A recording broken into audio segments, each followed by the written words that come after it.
Welcome everybody to AE911Truth Webinars. I'm Richard Gage, founder of Architects and Engineers for 911 Truth. Been an architect for 28 years now, and I was shocked, very shocked to learn 10 years ago about the worst structural failure in modern history. The Twin Towers, and the third worst, World Trade Center Building 7.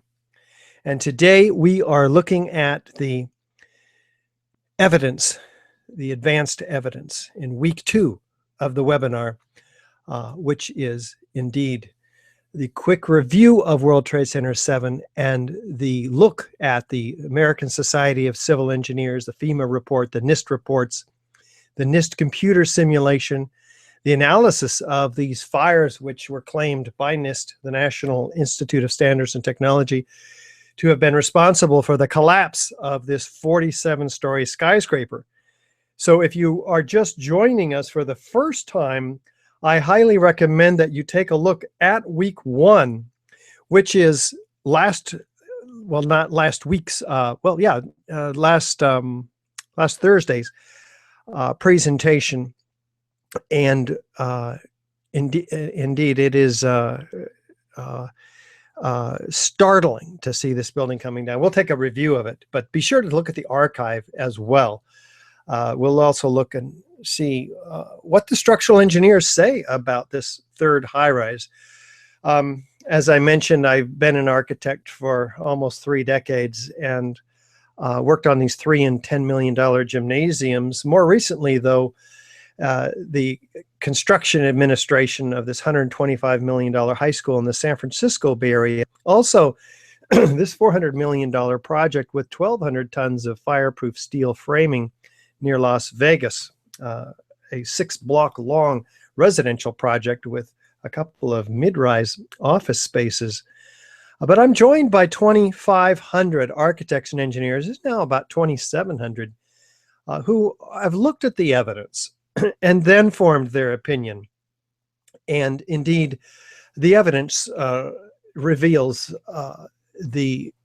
by overwhelming consensus of those who are experts in their fields, as well as lay people, that we're looking at controlled demolitions here. We're going to show you that evidence today. And it's on our website also, AE911Truth.org.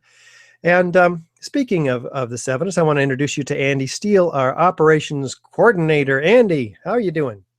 Hi, everybody. Sorry I'm a little late tonight, but I just want to remind you, if you want to ask questions, you can type it into the question box beneath the screen. Also, the pictures default to a low resolution, so you want to boost it by clicking the gearbox beneath the screen and selecting 720 HD resolution. You'll see the pictures a lot better.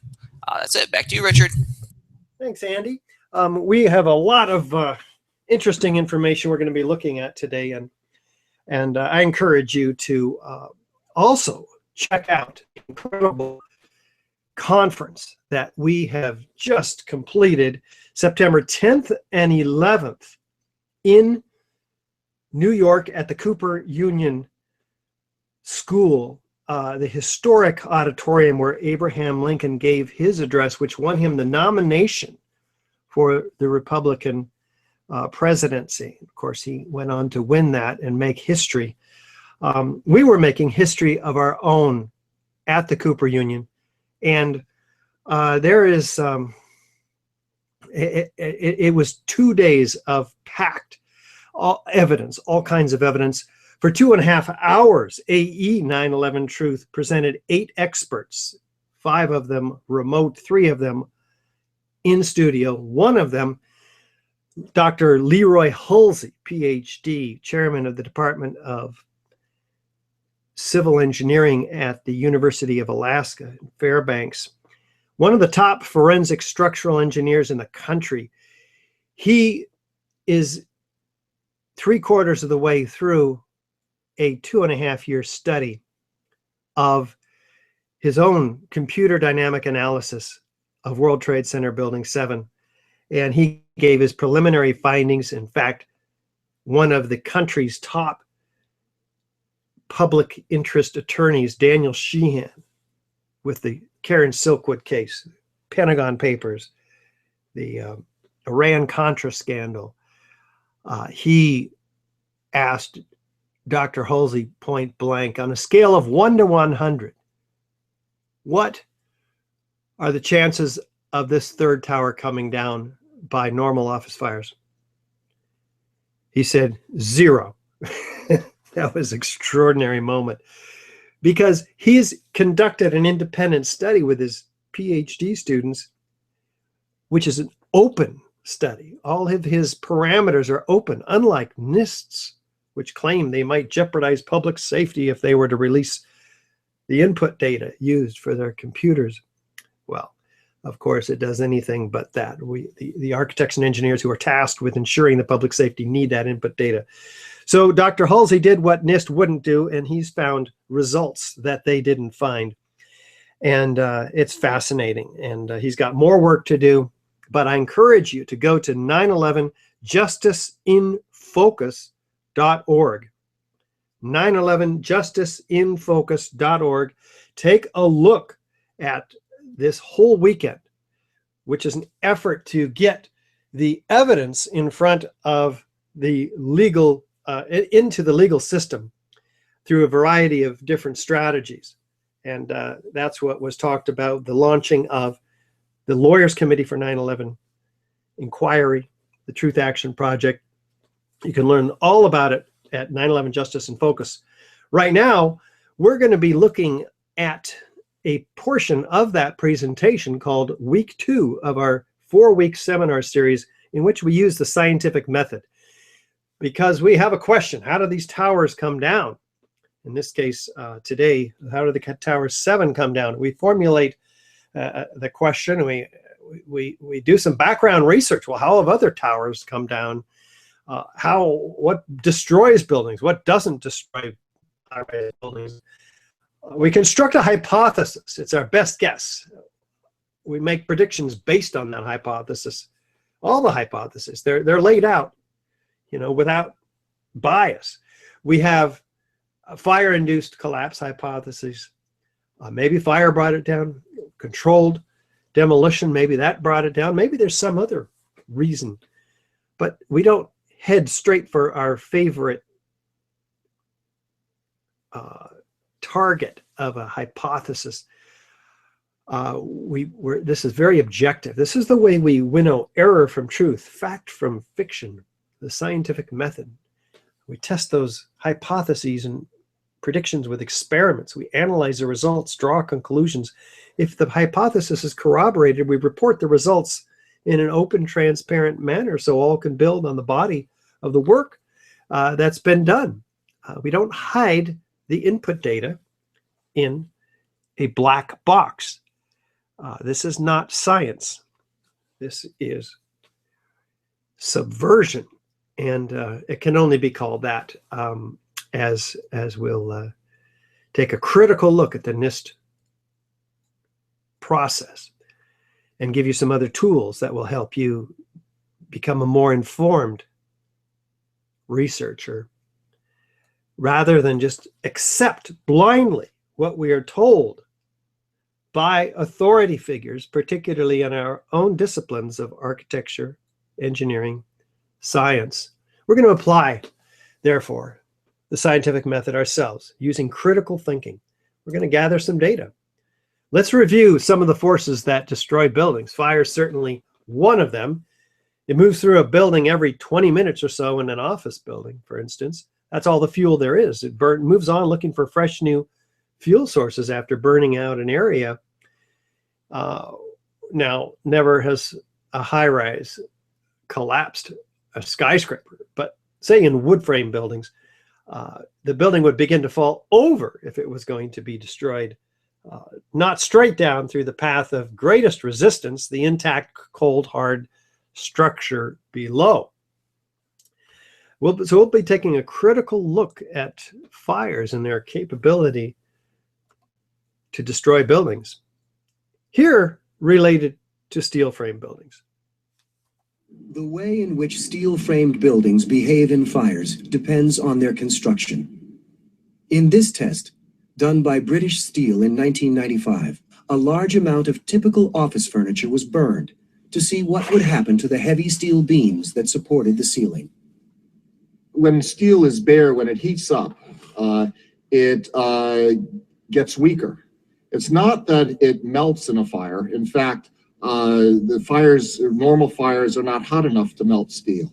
Even if you were, for example, to use an unusual fuel like kerosene, you cannot achieve temperatures hot enough to melt steel. But what happens is it starts to lose its strength. And as it loses its strength, it starts to sag. It becomes softer and sags and can no longer support the load. This was the largest test of its kind ever conducted. It showed how unprotected steel can be distorted even by a normal office fire. But as is typical in steel buildings, the structural beams only slowly and progressively warped and sagged. There was no chance of a sudden collapse. In over 20 years, I have not seen, until recently, a protected steel structure that has collapsed in a fire.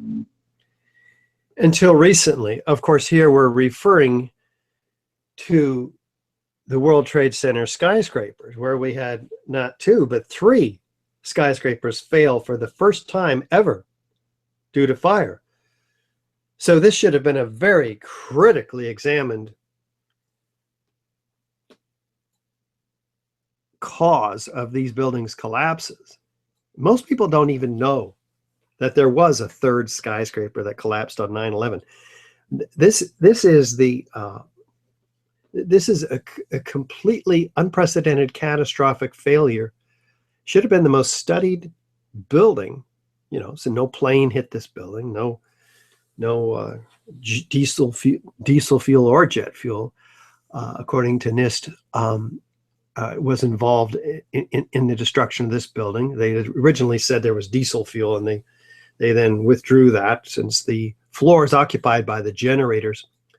The 5th floor had diesel generators in them, but that floor was proven to have not been on fire at all. Yeah, here's the building, 350 feet away from the North Tower, part of the World Trade Center complex, 47 stories tall. And this would be the tallest building in most of our states. So what happened to it? It did come down at 5:20 in the afternoon. You can see it here, having survived the collapse of the Twin Towers, had some minor damage.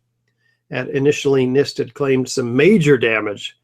25% of the depth of the building scooped out. Well, they had to withdraw that as well, because if that were the case, the building would have fallen toward the damage, not, as you will see, exactly like a classic controlled demolition. So what are the features of a classic controlled demolition? This is part of our background research in determining what has brought other high-rises down. Well, we have a sudden onset of destruction, usually at the base of the structure. Let's listen to Dan Rather and see if this feature is in fact happening here in this building at 520. Dan Rather, CBS. And what you're seeing are high shots. Now, here we're going to show you a videotape of the collapse itself. Describe that. Now we go to videotape, the collapse of this building.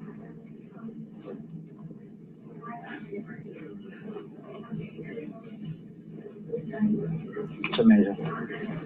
Amazing, incredible, pick your word. For the 3rd time today, it's reminiscent of those pictures we've all seen too much on television before, when a building was deliberately destroyed by well-placed dynamite to knock it down.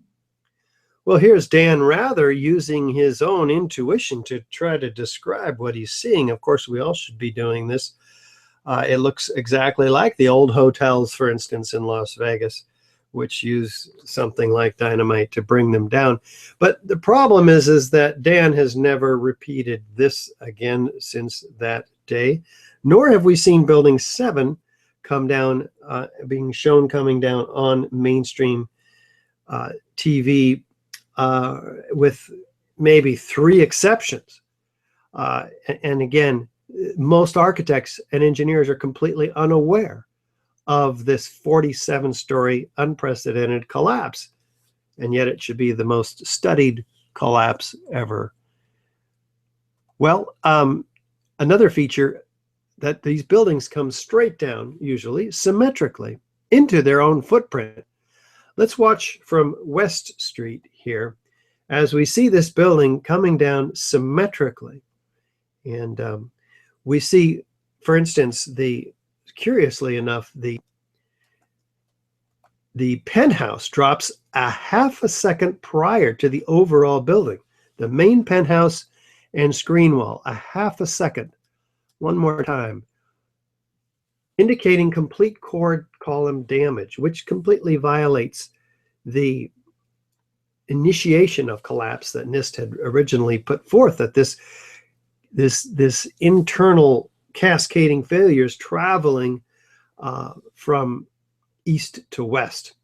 We'll take a look at that again, but let's compare it to a controlled demolition and see if there's any similarity.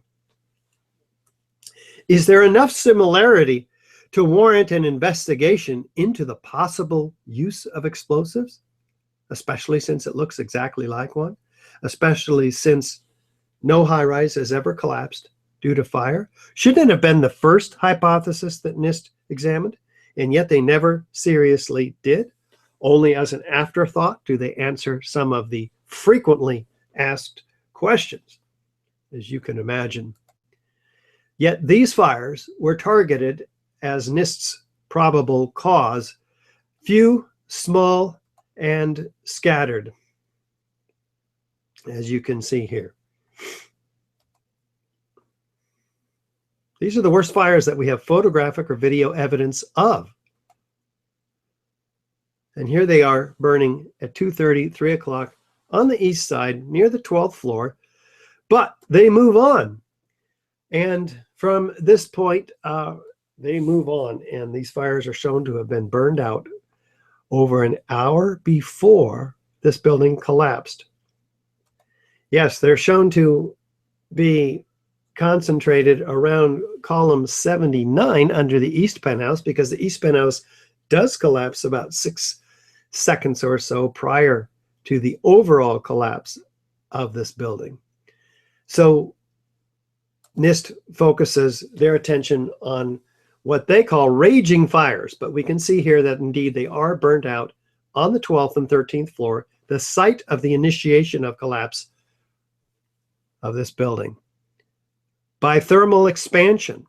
See, they say these long span beams are expanding due to those fires at the time of collapse, but those fires are out, so they couldn't have been expanding. And they couldn't be expanding anyway, because these beams are fully fire protected, 2-3 hour fire protection on this floor. And yet NIST claims that they're expanding 6 inches, pushing this girder off of its seat on this column. None of that could have happened for a number of reasons. This girder is fireproofed as well, but more importantly, it's tied into the concrete slab above, as these beams are, as the shop drawings show, with shear studs, which make it a composite unit. This girder can't slide sideways, therefore. But even if it could have, it couldn't have slid 6 inches, because these beams can't expand that far. There's not enough expansion capability due to the thermal expansion coefficient in them, even if they weren't fireproofed, even if there was fire for the final hour before this building's collapse. Anyway, they say this girder came off of its seat, and then this floor 13 fell on 12, 12 on 10, 10 on 11, and so on for 9 floors, allowing this column to be 79 to be too slender, and it finally gave way and bent and buckled and broke.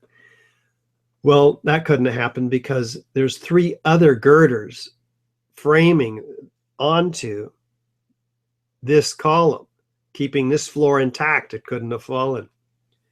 And even if it did, we wouldn't have had the pancaking collapse all the way down to the ground, because there's 3 4 girders framed underneath this floor, which would have arrested any such impact. So they say the whole interior of this building 7 collapsed vertically all the way up to the penthouse, and that 6-second earlier penthouse destruction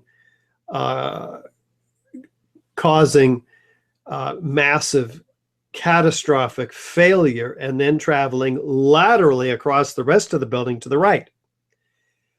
Thus, they claim you had an interior complete catastrophic failure, pancaking without any deformation of the exterior perimeter structural steel system, which is impossible, or breaking of granite panels, or massive breaking of windows. So the whole thing is manufactured from beginning to end. And the American Institute of Architects rubber stamped this report from NIST and passed it on as being a fait accompli to the 80,000 architects who are members, including myself, who didn't have a chance to review it properly in a peer-reviewed setting. So this girder we were just looking at on this column 79 shows as having 30 studs or pins that, I mean, we're talking huge pins, 1-inch studs that tie it together in an assembly. NIST also omits these stiffeners on the end of the girder, which would have kept the flanges from folding up vertically as the girder was sliding off of its seat laterally. So they conveniently omit those, but they were there. Now, NIST does their own computer model to try to simulate what happened inside this building. And what do we see? Right away, we see 400 structural steel connections failing every second in their computer model. And yet, curiously enough, their computer model does show massive perimeter deformations.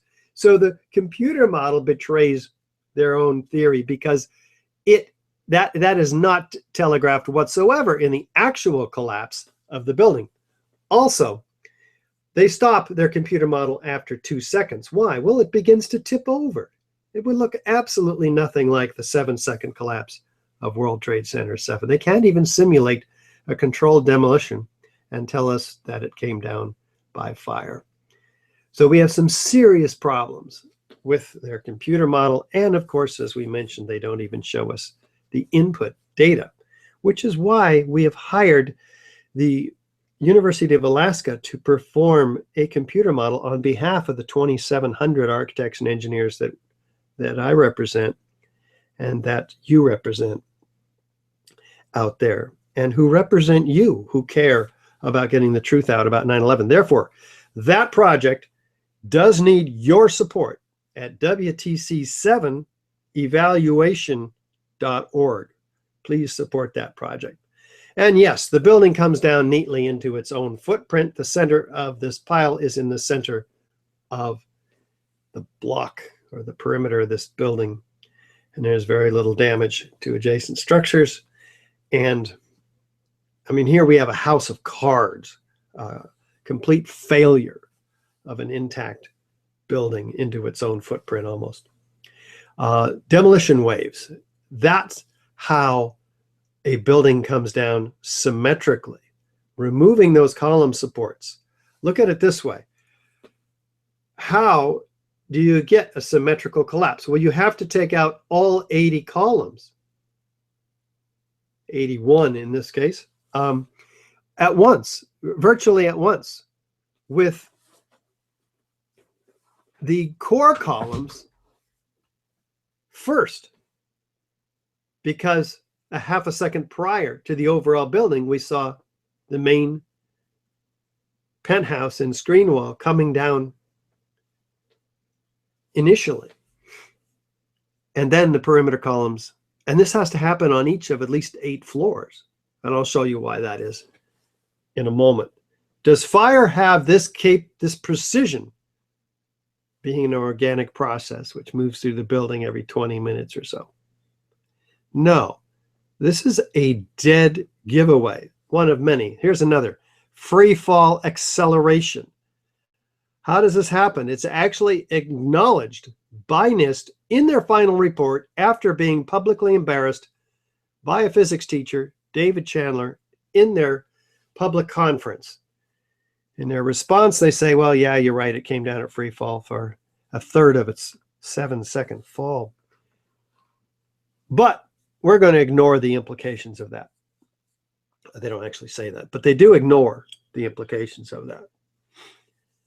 This is absolutely extraordinary. We're talking about this building coming down as fast as a bowling ball falling off the side of it.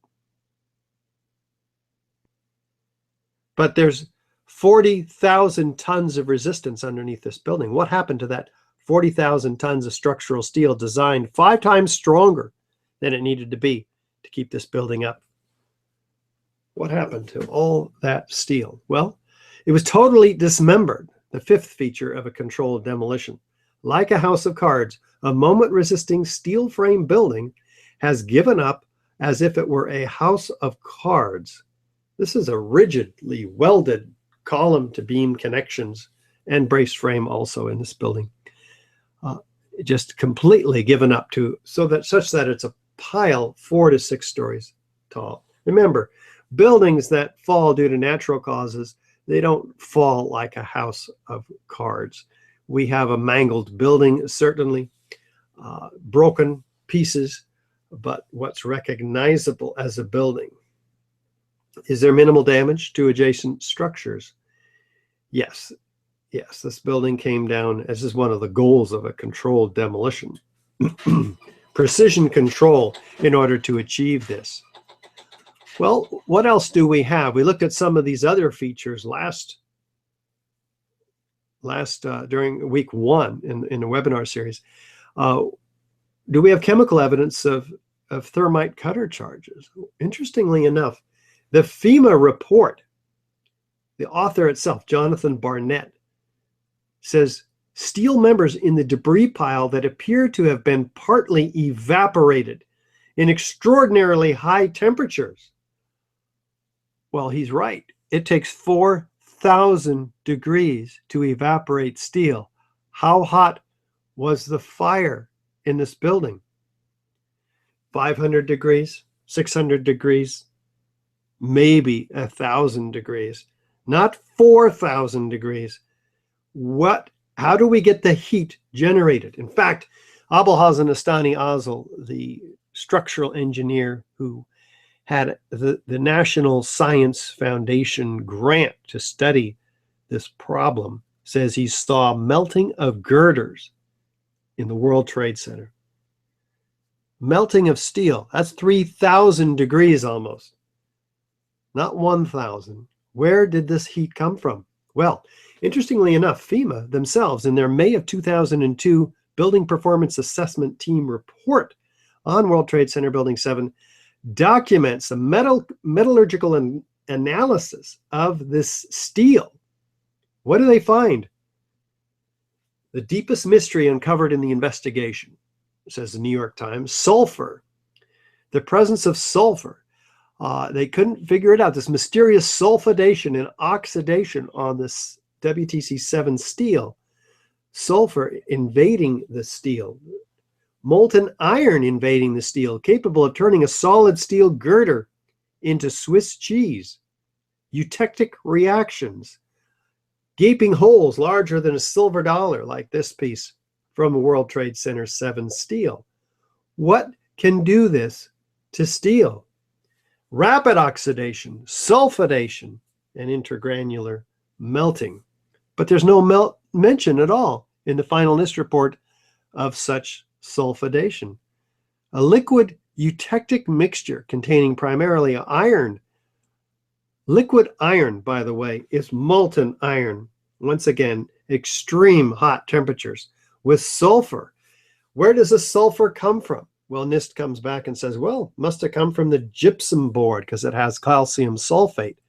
No, that's wrong. Every chemical chemist and chemical engineer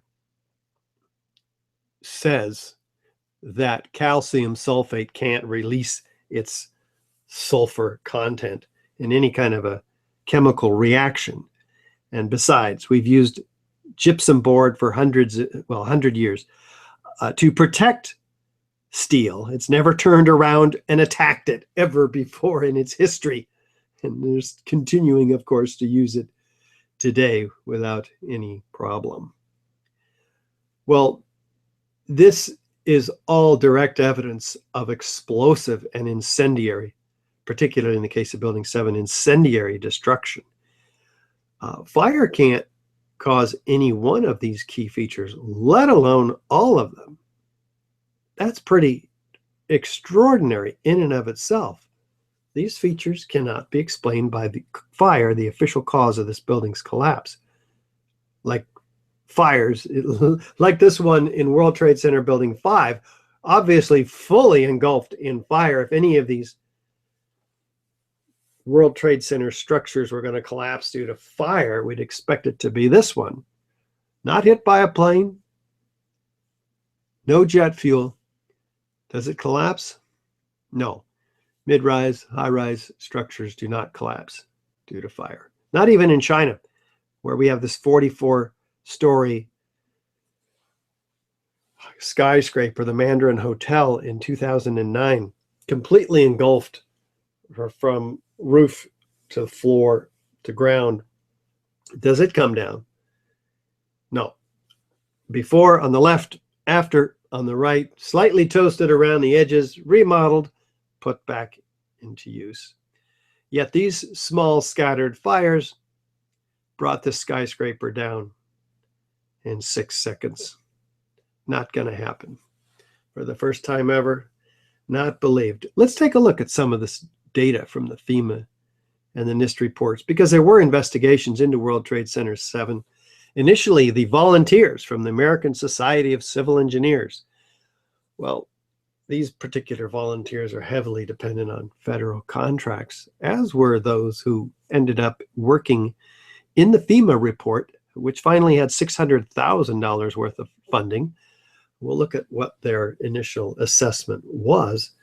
In 2008, NIST took over, and with their final report, having thrown out of the record the metallurgical examination from the original BPAT report. But interestingly, from beginning to end, we have some of the same characters who appear and reappear. These are not independent investigations from the FEMA report, even in the Weidlinger and the NIST reports, feeding disinformation to popular mechanics who spread it as the gospel truth, claiming that there's no architects and engineers. In their effort to quell these so-called conspiracy theories, they simply put out the same disinformation and deny that there's any architects and engineers calling for a new investigation, when in fact at the time we had over 1,000. So we're dealing with massive disinformation put out by sources that have far more funds than we do, and we are battling an uphill. We're going to let you know how you can help us overcome these odds, by the way. And even in their report, FEMA suggests that this was an internal failure and implosion. Yeah, we agree. What do the experts say? Other experts, independent experts who are not beholden to federal government contracts. Well, here's Hugo Bachmann, Professor Emeritus, Chairman of the Department of Structural Dynamics and Earthquake Engineering at the Swiss Federal Institute of Technology. In my opinion, the building, World Trade Center 7, was with great probability professionally demolished. Very helpful. Well, we have about 100 structural engineers signed on to our petition, along with the 2,700.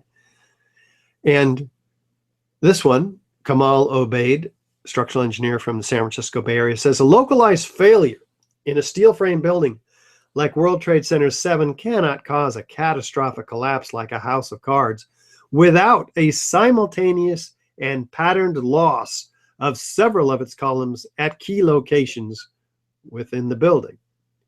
What can cause that? How about foreknowledge? People know when a controlled demolition is about to happen. Well, the fire chief announces the imminent collapse of this building. Nick Visconti says, we're moving the command post over this way. That building's coming down. And there goes building 7. Wow. And this EMT worker, Indira Singh, she said, they told us we had to move from the triage site, which was in building 7, because building 7 was going to come down or was being brought down. Do they actually use those words, brought down? And who was telling you this? The fire department. Yeah, they use the words, we're going to have to bring it down. Here she's saying they're going to have to bring it down. Well, this is backed up by these mysterious construction workers walking away from building 7, hearing an explosion over their shoulder, looking back at the building, and then looking straight into the CNN camera saying this. Keep your eye on that building. It'll be coming down. The building is about to blow up. Move it back. All right, guys. We are looking back. There's a building about to blow up. Flame, debris coming down. The building is about to blow up. Flame and debris coming down. So we have a fire in a building and it's about to blow up. Well, they did tell the firefighters to move out before noon. FEMA and others suggest that the building is unsafe. It's got structural damage, so they're getting everybody away, but the building is about to blow up. That's pretty interesting also here. So with the information that we've gathered today and last week, and by the way, next week, the evidence for deeper levels, or in 2 weeks, deeper levels of incendiaries that affect Building 7 that tie directly to Building 7 will be looked at as well. But we believe the hypothesis of explosive demolition is corroborated even at this point with these first 8 features and a little bit of the 10th, that this is direct evidence of incendiary destruction. In the case of the Twin Towers, we'll be looking at more evidence of explosive destruction. Fire can't create any one of these, though, let alone all 8 of them. So with additional corroborating and circumstantial evidence that we've seen, data from the NIST reports, the testimony of first responders, structural engineers, foreknowledge, that this is proof beyond a reasonable doubt of controlled demolition. And so if you have questions raised yourself about the collapses of these buildings and the official stories seeking to explain them, we're asking you to join us in taking some action. You can sign our petition right now, right online. You don't even have to be an architect or engineer. We have 20,000 others. We're asking you to become a member of AE911Truth and support us financially so we can continue going to the American Institute of Architects conventions, the American Society of Civil Engineers, structural engineering conventions, where we talk to the experts, hundreds of them. We get typically a quarter of them signing our petition, co-sponsoring the resolution calling for a new investigation. And that's the resolution we're taking to the AIA next year, which we expect to have 1,000 co-sponsors, which is 20 times more than we need, and which will create quite a stir and raise awareness to the rest of the sleeping body of architects who prefer not to have to deal with this, prefer not to have to reinvestigate anything relative to 9/11, because that was a painful event. And after all, can't we just put it behind us? Well, those of us who realize that 9/11 spawned 2 major wars in which a couple of million people have been killed, including, of course, 7,000 US soldiers who were still dying, a $4.5 trillion global war on terror, and the loss of our civil liberties through the Patriot Act, the Military Commissions Act, the National Defense Authorization Act of 2012, 9/11 is still going on. This is not over. And we've been promised another one by members of the Bush administration, the media, Congress, congressional members. So we've got to know what the truth is. So much has been swept under the rug of 9/11. We're picking up the rug, technically. We're doing it through a process of educating the public, the media, government officials, and the academics and the institutions and professional associations. Help us. You can volunteer to help us. We have incredible volunteer opportunities as well. In fact, Andy, will you tell us about some of them?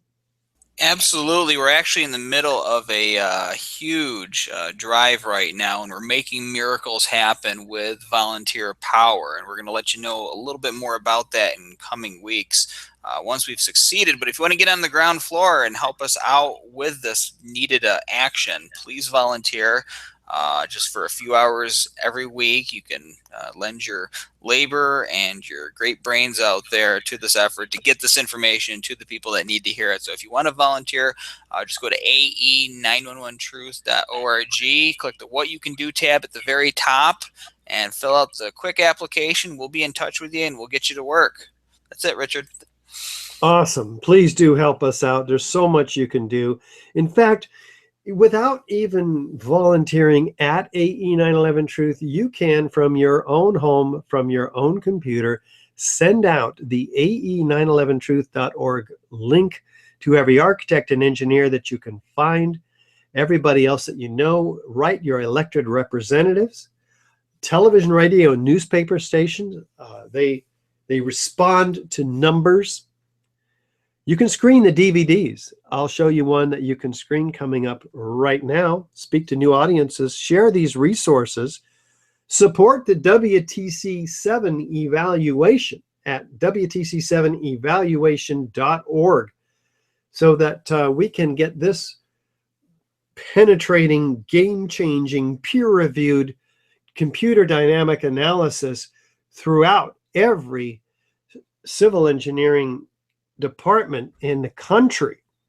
That's the shakeup that this is expected to have, and it will be incredible, along with our 48-page Beyond Misinformation booklet, which pulls the rug out from underneath NIST, provides the missing evidence, and we've mailed this to 4,000. That's 48,000 at least engineers and architects already. And you can email it, get it for free, and email it. How? Well, just click below on our website, Beyond Misinformation, or you can go to beyondmisinformation.org. It'll be mailed to you. Sign up for our newsletter. It'll be mailed to you. Pass it around to everybody that you know. People are reading this. We're getting great comments back from it. Citing, I didn't know all this. I mean, why didn't I hear about this before? Well, we've been screaming about it for 10 years. Others in the 9/11 Truth movement have been screaming about it for 15 years. And here's what we've been able to put together, our best effort yet in video form to educate the public. Here's the 2-minute trailer of 9/11 Explosive Evidence Experts Speak Out.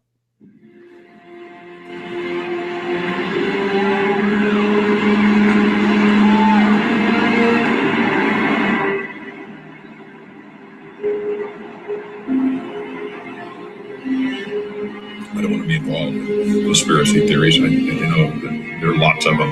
They can go on. We can speculate on that forever. What we really need to know is how those buildings came down. World Trade Center 7 collapsed because of fires fueled by office furnishings. It did not collapse from explosives or from fuel oil fires. Undermines. Let's just play that again. Scientific integrity is to undermine our democracy. This is what NIST has done, denied and ignored crucial evidence. The American people absolutely need the truth of 9/11. More than 1,500 architects and engineers and 12,000 others, including many scientists, have signed the petition calling for a scientific investigation of the destruction of the Twin Towers and World Trade Center Building 7. The report, issued by the National Institute of Standards and Technology, referred to as NIST, was not valid science. They're talking about a single columnar collapse or failure that resulted in a total collapse of the building. Building number 7 descended in free fall for the first 100 feet, which means that there was absolutely no resistance to descent whatsoever. So all of the columns really needed to be severed at the same time. The symmetry is the smoking gun. NIST has admitted it went into free fall for 8 stories. You don't need to be an engineer or an architect to see what happened to those buildings. Dit is controlled demolition. Zeker weten. Zeker weten. What I saw, it was a classic implosion. The center of the core, the penthouse area, starts to move first, and then the building follows along with it. NIST excluded the documents from FEMA in Appendix C that documented the evidence of melting steel. In an office fire, you cannot generate enough heat to melt steel. There were these iron microspheres present in all of the dust samples. They needed to have been formed in extremely high temperatures. All the characteristics of the microspheres, along with what I see in the attack of the beams that were actually found, tell me that thermite was involved. In the dust, what we have found is a modern version of thermite, which we call nanothermite. NIST concedes that they found no evidence for explosives. So then we asked them, well, did you look? And they said, no, we did not look for explosives or residues of explosives. And in fact, the evidence is overwhelming that these red grade crystals are very high temperature incendiaries. And we have watched as scientific integrity has been undermined, and scientific research politicized in an effort to advance predetermined ideological agendas. If this is a crime, I think everybody agrees it's a crime. Evidence was removed from the scene of the crime. You can't do science when you are deprived of the evidence and when your hypothesis is the least valid instead of the most likely. And the most likely hypothesis in the case of Building 7 wasn't even mentioned. This is not science.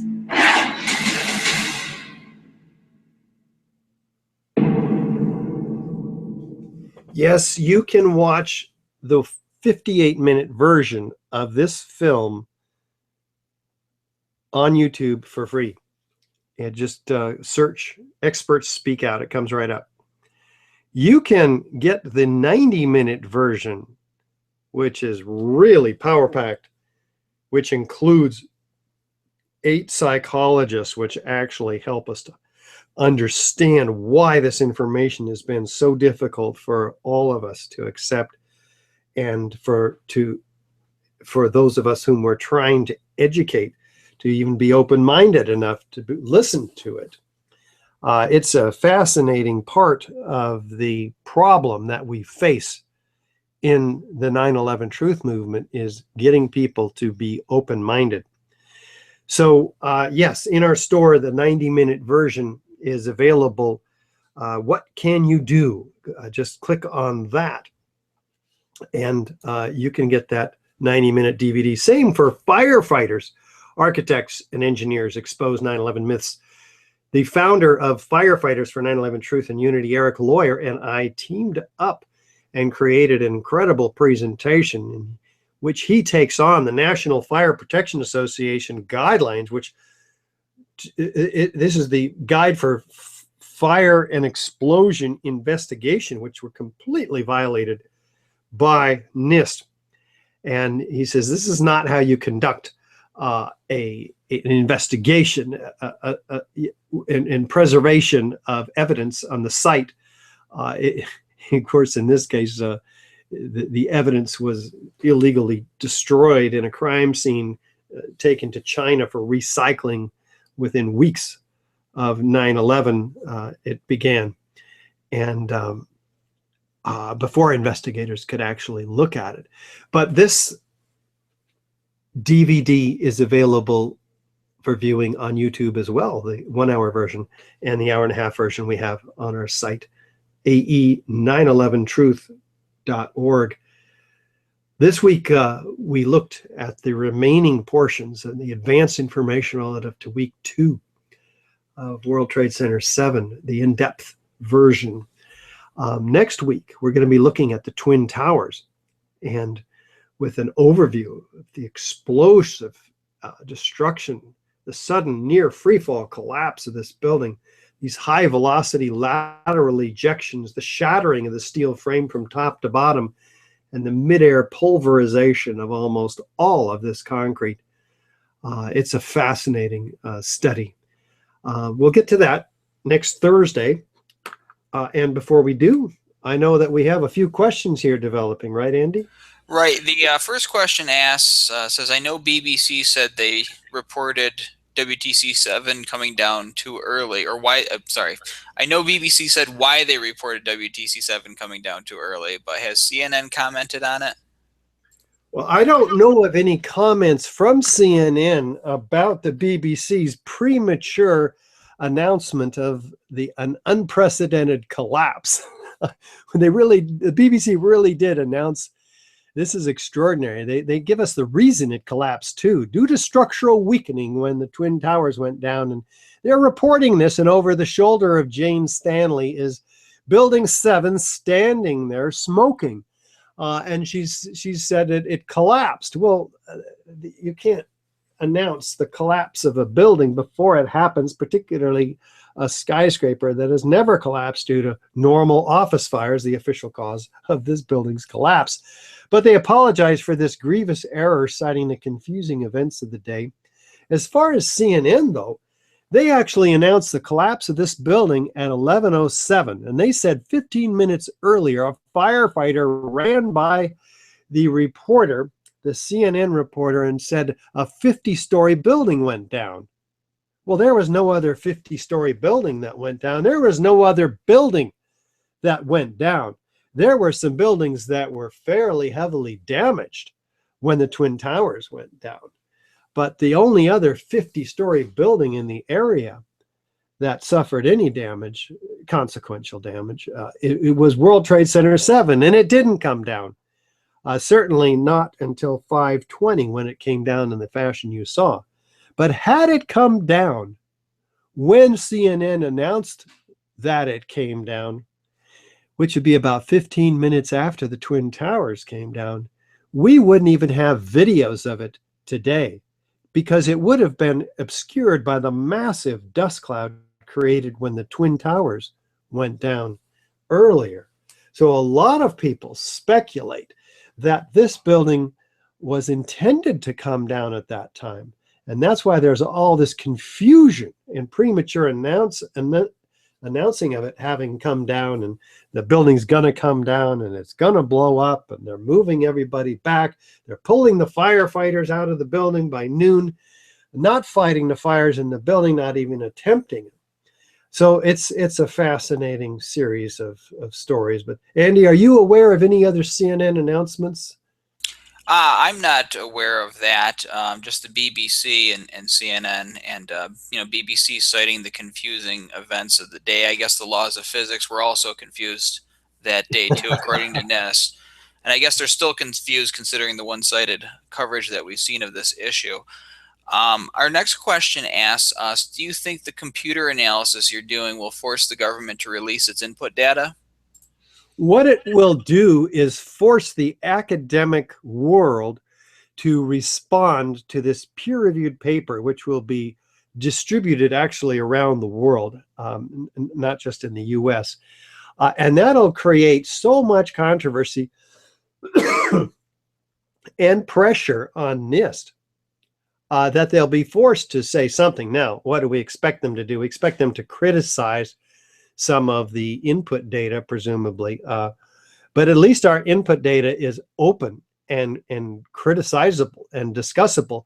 And fortunately, Dr. Halsey has used very conservative input data, the same ones that NIST used or said they were going to use, so that we could see if we really did model this building with those values, that fire could have brought it down. And still fire couldn't have brought it down. They had to manipulate their model, NIST, 6 ways from Sunday in order to get it to fail. And then it doesn't even look like the original failure, as we saw.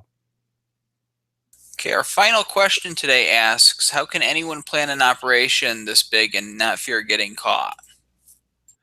Well, this is a great question, because it makes several presumptions, though.